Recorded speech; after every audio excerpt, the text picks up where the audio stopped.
YouTube, it's EchoBear, and today I want to review an app for you guys that's called Mr. Jump.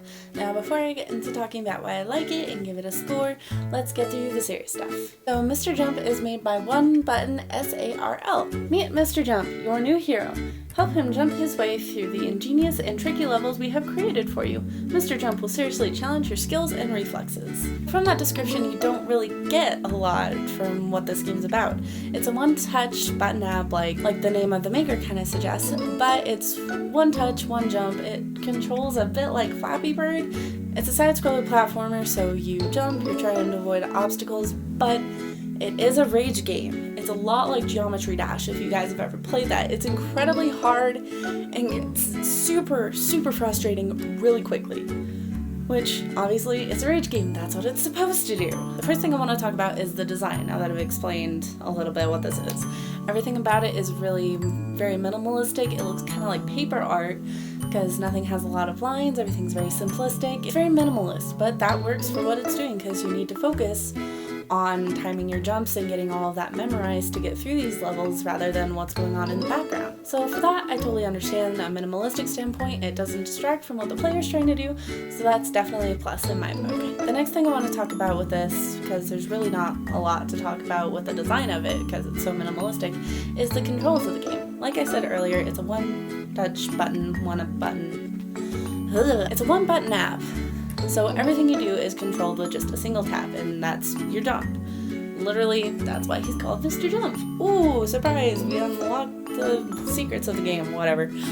But it feels like there's a slight delay on it. So it feels like you've timed it just perfectly, but either it didn't respond in time or there is a slight delay on it.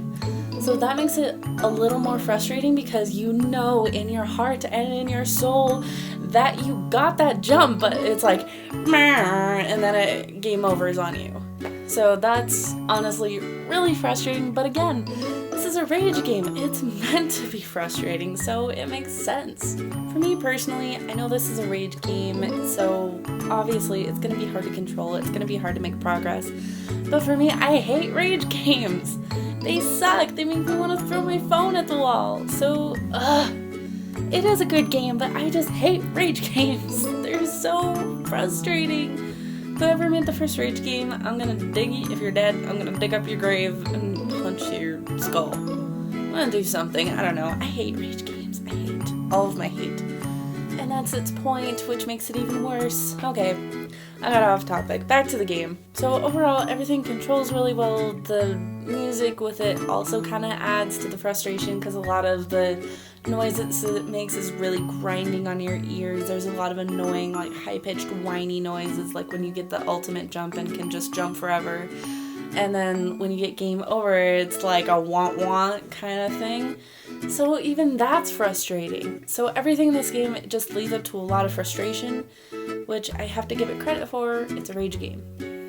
Even though I don't like it, it makes sense for what it is. Now, a couple of extra things with this. It comes with a little bit of a bonus, is that you can unlock the other levels if you can't get past one, so you're not just stuck on one and sitting there in a boiling bubble of rage for the rest of your life trying to play this game. You can unlock the other levels, but at the same time, you gotta pay 99 cents for that. So if you want to unlock all of them in both World A and World B, that could stack up pretty quickly. So if you're not into spending a lot of money, or you're really good at this, it just depends on what your skill level ends up being and how easily you can get through these levels.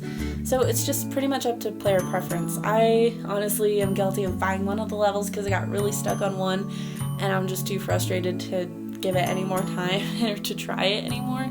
So I did break down and do it, but in my innocence, I didn't realize that the next level was going to be even harder, so now I'm stuck on that one too. So it is kind of a vicious cycle, so I would advise against buying the levels. I would advise just pushing through the rage and trying to get through the levels yourself.